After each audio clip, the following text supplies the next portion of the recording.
Wai ya za a yi a ce buhun yau ma an ce mini an fita da wajen buhun siminti guda ɗari. Wallahi ba laifina ba ne, hajiya ne ta aike ni. Wallahi yalla bai hajiya ne ta aike ni. Ina nan gurin wallahi ina aiki, hajiya ta turo aka kira ni. Su waye ka bari a wurin?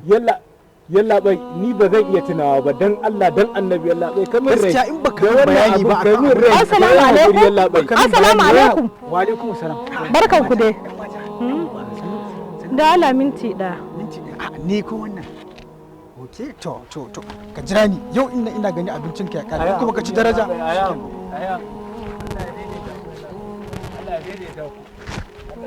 Dala ina son magana da abokin ka. Wani aboki na kuma? Wannan na zaune din mana.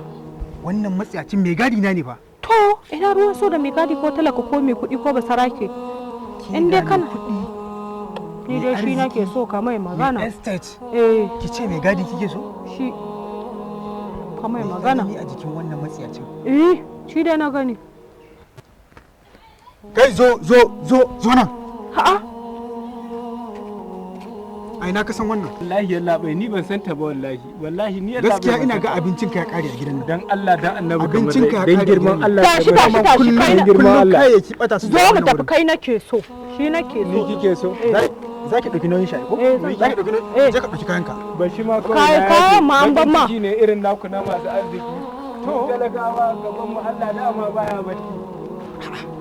Wannan ina ga kuɗi na da yake ɗauka shi yake zuwa yake falasfa a cikin gari yake abin da ransa yake so. Dama ya ce da hajiya ko? Da hajiyan ake haɗa baki ake cuta ta ake kwashe mini dukiya. Bari zan je in same ta a cikin gidan. Ita ma za mu sa kafan wando.